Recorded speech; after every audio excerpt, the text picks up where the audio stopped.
I'll bet she passed her physical with honors.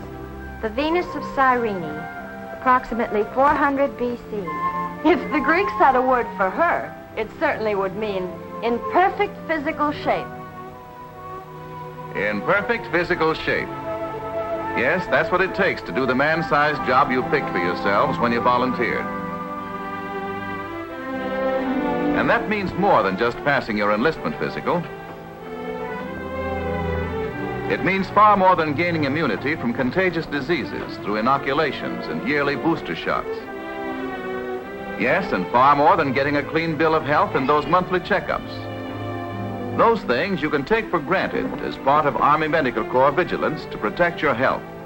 For your sickness might well undermine the health of the entire group. Open up. Report to sick call whenever you feel below par. But be reasonable. Don't go running to your medical officer for imaginary ailments. There's a world of difference between indulging yourself and being good to yourself. A world of difference between not being sick and feeling glowingly healthy. Especially when you're doing a job in the Army. It's all the difference between dragging along in a negative, half-hearted way because your vitality is low, and living and working dynamically in a state of positive well-being because you have a reserve of energy to fall back on. To help you achieve this, we're calling on a woman who has devoted her life to teaching women the principles and technique of body harmony, which increases one's effectiveness and attractiveness in every department of living. Miss Helen Matthews. This is the ideal average figure of the modern American woman. And note I said average. Did I hear someone say figures like that don't exist outside Hollywood and the art galleries? But they do. The physical proportions of this lovely body are the resulting neck, bust, waist, hip, arm, leg measurements of thousands of average American women, ages 16 to 40.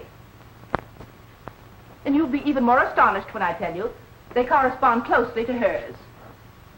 Now, I'm not saying that each of you can make yourself over in 10 easy lessons to look like the Venus of Cyrene.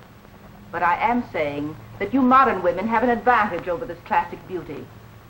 You have a head. If you use it and your muscles and a little self-discipline, you will be surprised how much you, personally, can do to make yourself look better and work better and longer with less fatigue because you feel better. There's no mystery to it. Feeling better simmers down to following a few simple rules. It means paying more attention to nutrition. It means understanding and putting heart into planned exercise. It means getting sufficient and proper rest. Primarily, rest means sleep, sound sleep, health sleep, beauty sleep, which gives your body and mind a chance to recover from today's activities in order to prepare for tomorrow's. Did I forget to lock the files? Why hasn't Jim written? The Colonel's going to want that paper tomorrow. It won't be finished. Why can't I go to sleep? You're all tied up in knots. Don't fight so hard. Let go. Start with your arms and legs. And let your whole body go limp, gradually. You can't expect to sleep until you relax. Watch this silly little kitten. She could give us all some valuable pointers on the technique of relaxation. She knows how to relax naturally, but we may have to work for it. Relaxing completely like this will help you to go to sleep. It will also work wonders in renewing your daytime energy if you can find a few moments for it at midday. But there are other ways to renew your energy on the job.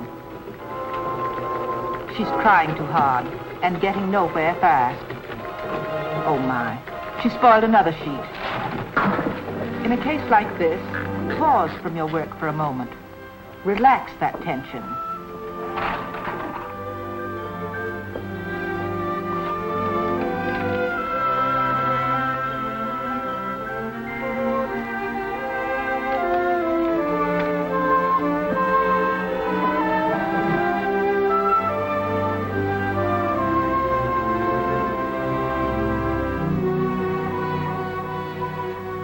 case of the worker who uses her brawn, a change to less vigorous refresher activity will do the trick. In other words, slow down instead of letting down all at once. Learn how to save your energy by conserving your movements. Restore your energy through sleep. Renew it through relaxation. Save it by conserving your movements. One of the best ways, though, to prevent fatigue is to build strength within your own body and to master the knack of doing things called body mechanics. And you can only do that through exercise. When I speak of exercise, I don't mean any kind of exercise. I mean planned exercise, the kind that really produces results. It isn't easy. It's often tiresome. But it wears off those bulges and bumps. It puts your weight in the right places. It gives you an active, supple, and shapely body. Foundation garments have their place. But the best foundation garment in the world is right inside your own body, your muscles. Any foundation garment wears out with use. But your muscles do just the opposite. They gain snap and elasticity the more they are used. Proper exercise will save you the embarrassment of being called one of those attractive from the neck up girls.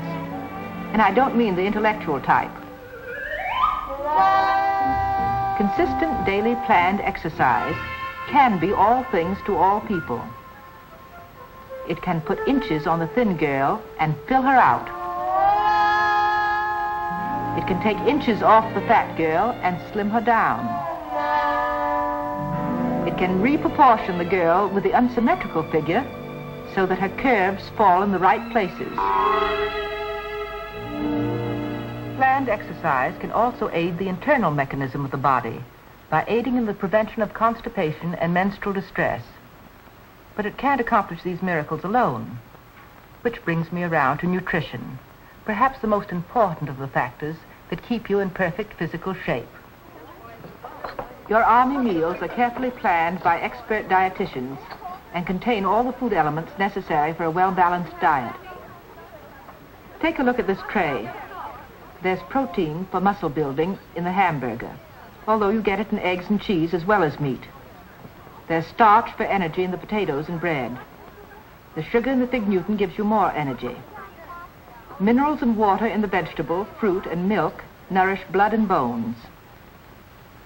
As for those alphabetical vitamins, which are essential for the prevention of disease, they are generously represented in all Army menus. Before we take it away, let's take one more look at the tray. It's both what you eat and how much that counts. And that brings us to the burning question of calories. A body is similar to a machine. It runs on fuel called calories. A calorie is the familiar and convenient name for the unit by which we measure the fuel value of the food we consume. In everything we do, these calories are used. Calories which are not used for activity are stored in the body as fat. Your weight depends on the balance between the calories you take in and the calories you need for your daily activities. If you consume more calories than you need, you gain weight.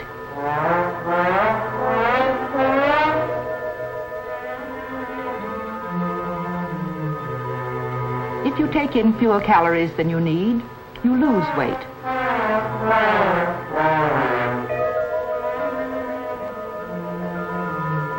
If there's a perfect balance between calorie intake and calorie need, your weight remains constant.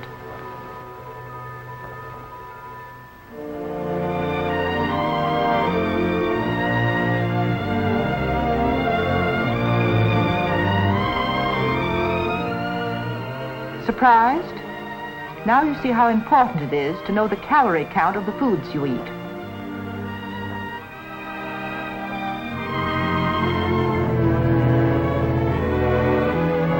But you don't have to skimp at meals. Just cut out those between-meal sweets. Next time, try fruit or fruit juices instead of that chopped malt. Think of your weight.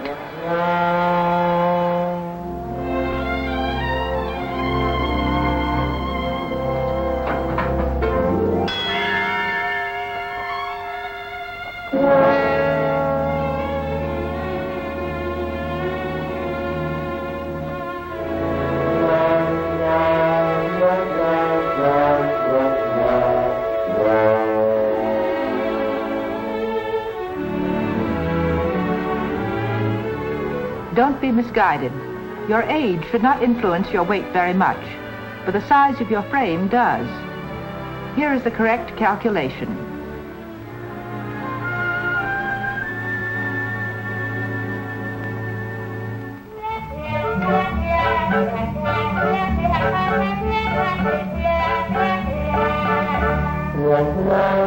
Pardon this note of gloom, but stout people are more likely to develop chronic diseases than thin people. This is due to the extra burden on their vital organs.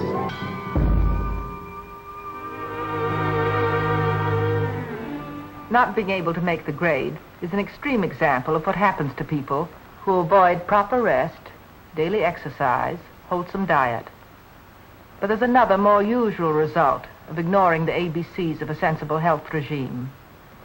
It's a condition common among GIs. It often appears very funny to the other fellow, but never to its victim.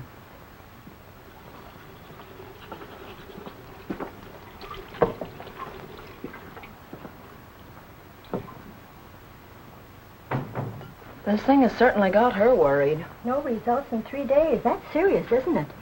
Well, not according to what the medical officer told me. It doesn't have to be a once-a-day habit, but it does have to be a habit.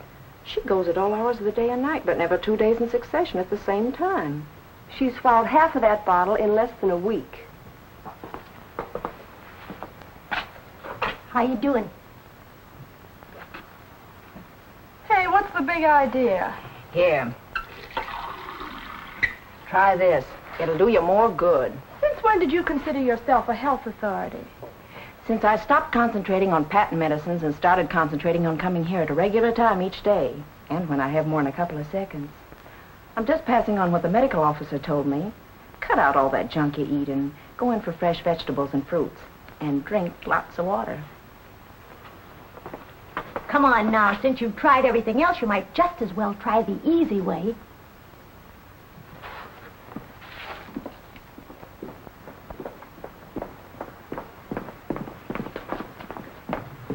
Hey, come on, get going. You've got exactly 5 minutes before drill. I can't drill today. I'm unwell. Come on, get up and take a shower. You'll be all right. Shower? You insane? It's almost suicide at this time of the month. A 20th century girl still clinging to that lavender and old lace hokum about no activity, no bathing during menstruation. That's Victorian stuff. And so is the hush-hush about nerves and sensibilities during this period. Women are where they are today, you are where you are today, because women have learned to take it in their stride. And there are other silly superstitions concerning this perfectly normal function of the female body.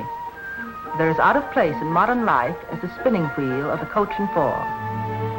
But when I tell some women that menstruation is no excuse for absenteeism and self-coddling, they look quite hurt and bewildered and start bombarding me with all sorts of questions.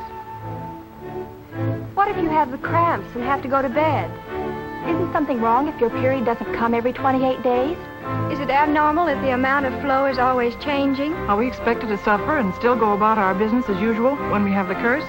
What are the best hygienic protections? How do you know when you're starting your menopause? Do the nerves always go to pieces during the menopause? Let's clear the fog once and for all by letting one of your own medical officers answer these questions, but one at a time. First, I want to say that there's no need to consider menstruation a curse. It's just nature's way of ridding your body of its preparation for pregnancy. This whole process should take place as painlessly and as easily as digestion. The fact that it doesn't with some of you may be due to a variety of reasons. And that brings me to that question about cramps. If you'll notice the position of the uterus between the rectum and the bladder, you'll realize that pressure on it from constipation will cause cramps and a heavy feeling in the abdomen. So will slack abdominal muscles. Good ways to relieve this feeling are physical activity and application of heat. They both stimulate circulation of blood and relax the muscles. There is as much difference within your body when your posture is good or poor as there is between these two piles of blocks.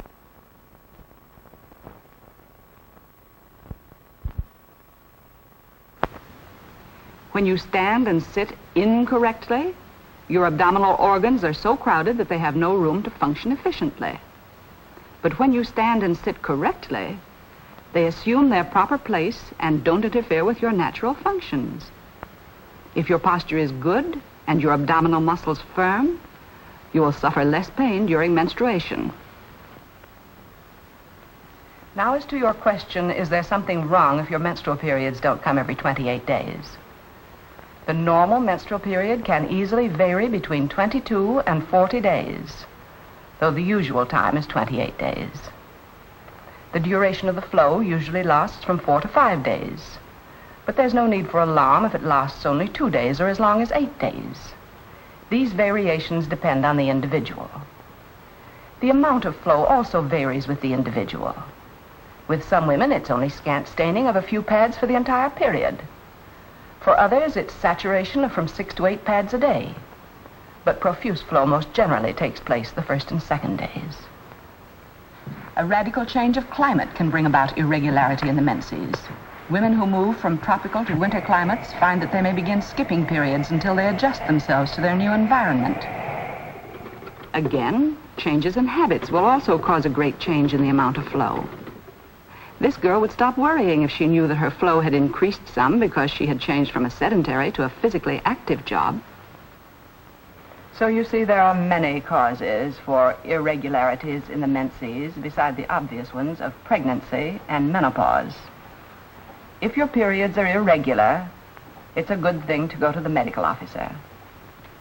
The choice between the external pad and the tampon is a purely personal one, and depends largely on what you find as a safer and more convenient protection for you.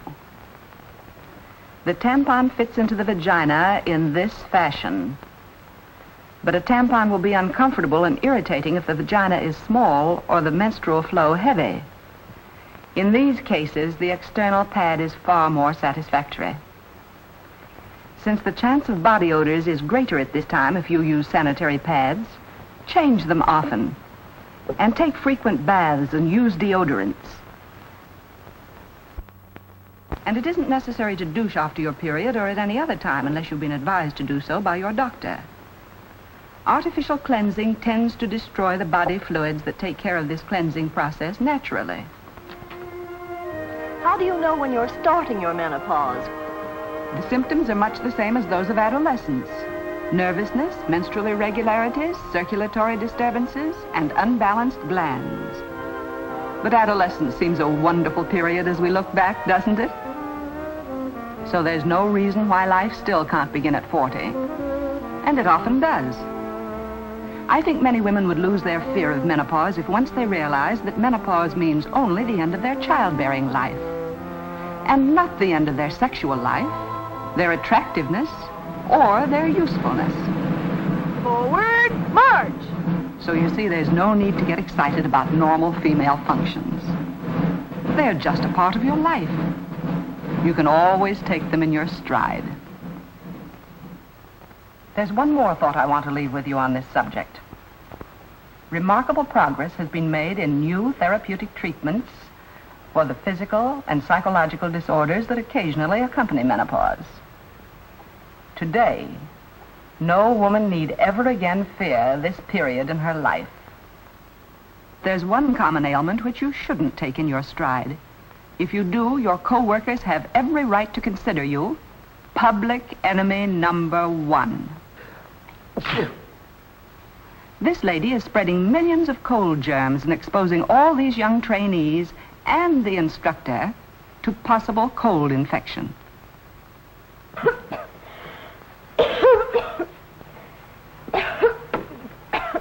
You'd better go on sick call.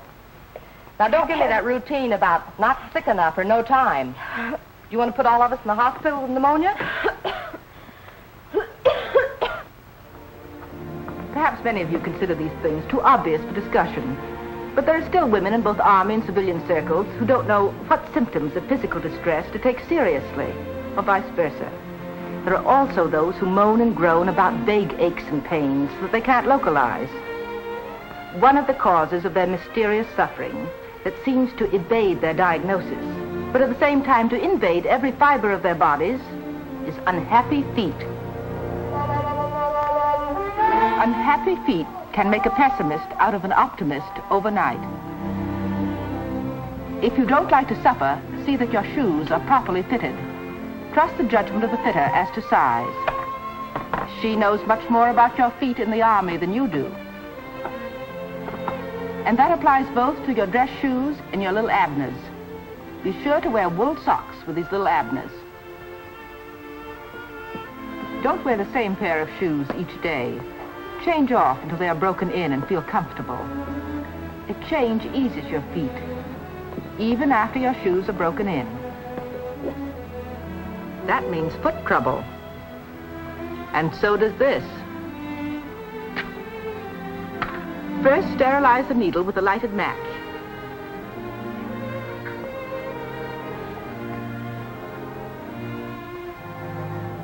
Then prick the blister at the lower end.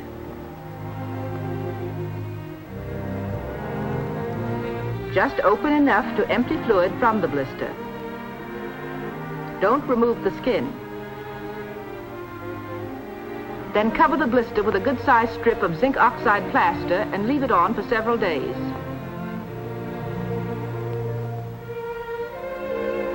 For corns or soft corns, report to your medical officer immediately. And be sure to report also if you think you have that painful fungus infection, athlete's foot.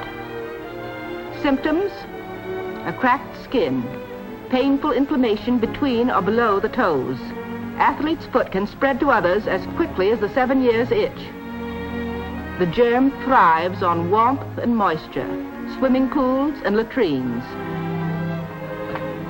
The first essential of good foot hygiene is to keep your feet thoroughly dry. Always dry your feet well, and powder between your toes before putting on stockings. And here's another.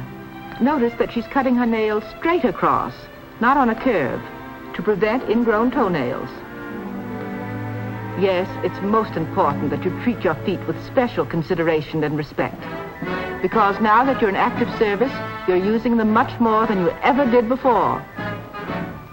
In fact, many of you have to learn to walk all over again.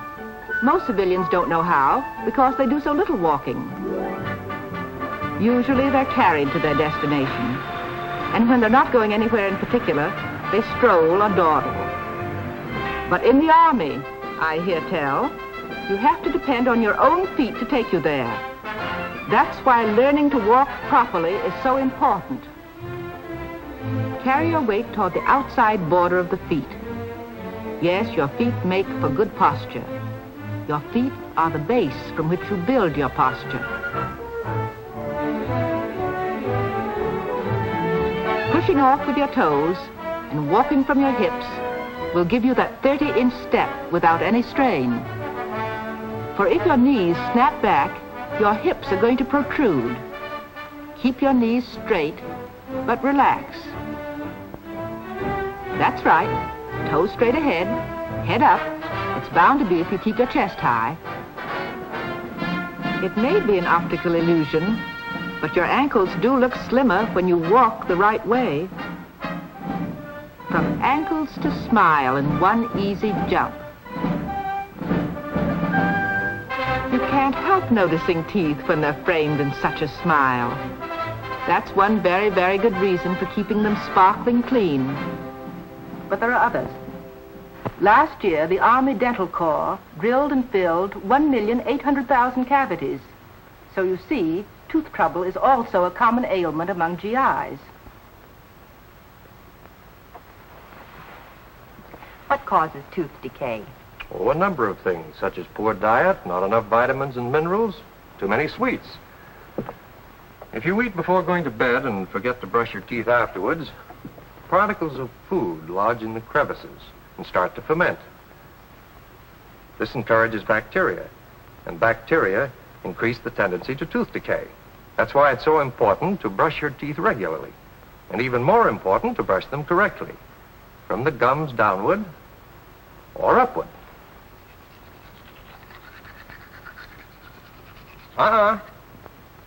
Not from side to side, but up and down. Yes, that's right.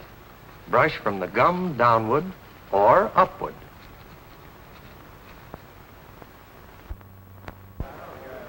It does them good just to look at her. Yes, men are simple creatures. It gives them a lift to see a girl looking her most attractive on the job. Vital and freshly wholesome, with that natural glow that doesn't come in bottles and jars. Shining teeth, beautiful skin, for which there's nothing like a good scrubbing. Although to most of you it may seem too obvious to mention, daily bathing is the first must in the rule book for feminine attractiveness. The soap you use should be bland, particularly if your skin has a tendency to be dry. Deodorants and perfumes don't kill perspiration or other body odors. They only make them more offensive. Since many women are allergic to depilatories, shaving is still the most effective way to remove superfluous hair. If you use a facial cream or oil at night, be sure to remove the excess grease before going to bed. For that rosy bloom, a dash of cold water is the best astringent. And for chapped lips, use lip pomade or cream. Scalp lifting is in order to stimulate sluggish circulation. But for oily hair, do it in combination with an astringent.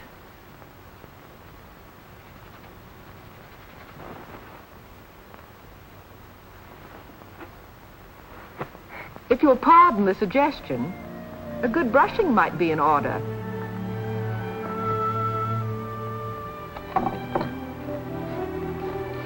Gently, gently.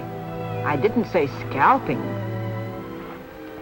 And if you're looking for a change of hairstyling to suit your facial conformation and GI regulations, there's the page boy,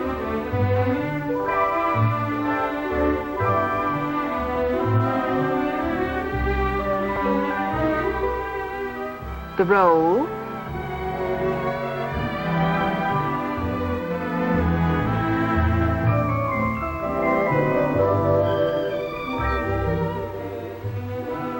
the bun,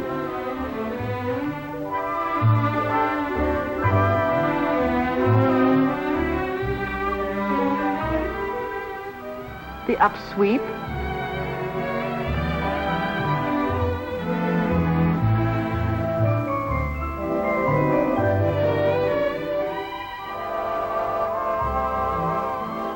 the straight shingle,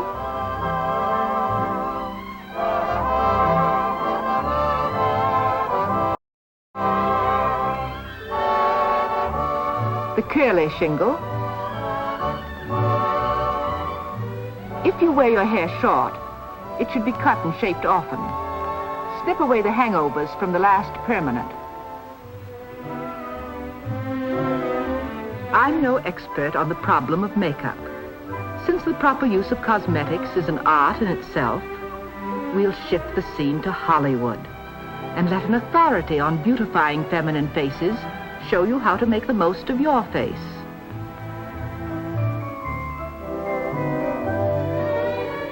Never use makeup as a mask. Use it to bring out, not to hide the natural freshness of your skin, and use it conservatively. Makeup goes on smoother, looks more natural with a foundation cream or liquid. It provides a lasting makeup and protects your skin against wind and sun. The wrong use of rouge can make a woman look hard or clownish. Cream rouge is applied directly over the foundation. Dry rouge is used only after powdering. To be effective, rouge and powder should not be detectable. Never use too much rouge. You can always add more, but you can't cover it. The application of rouge depends on correct placement. Cream rouge should be applied with the fingers and blended until no line of demarcation is noticeable. Never use an elongated field of rouge on the oblong face. Always use a circle. Never use a circle on the round or square face. Use an elongated field to create the illusion of length. When in doubt for placement of rouge, smile and place it on the highest point of the cheek. One should always choose a powder that gives warmth and brightness to the skin. In powdering, start at a receding point, such as under the eyes, hollow cheeks, or receding chin. Never powder a large nose first. It will become a highlight.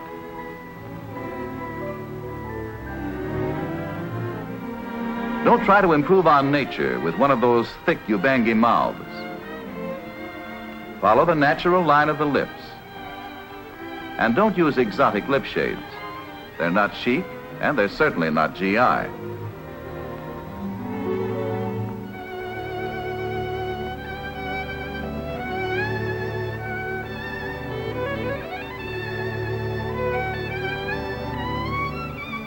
Bite gently on a piece of tissue to set the lips and remove excess lipstick. Lipstick smears on handkerchiefs and lipstick rims on cups are not appealing. Don't tamper with the natural line of your eyebrows. Your eyebrows, as nature made them, give expression and character to your face and are functional. They protect your eyes from strong light and dust. These are actually the only articles necessary for good nail grooming, especially when you're in the Army. Fu Manchu talons are out when you wear a uniform, and so is exotic nail polish. If you use polish, see that it's conservative.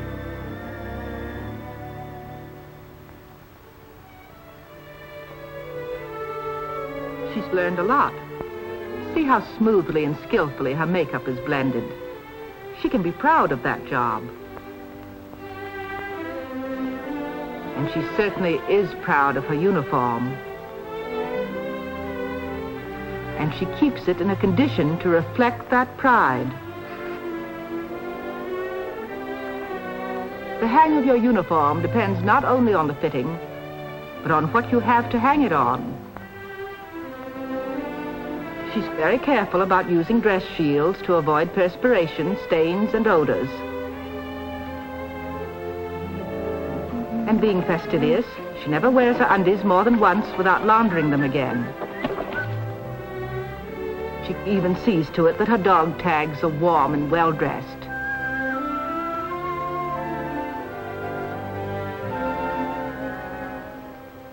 Yes, by keeping yourselves and your belongings in perfect shape, you're showing the world and G.I. Joe that you're a mighty sharp-looking lot. But more important, you're also showing them that efficiency, endurance, stability, and courage are by no means exclusively stag affairs.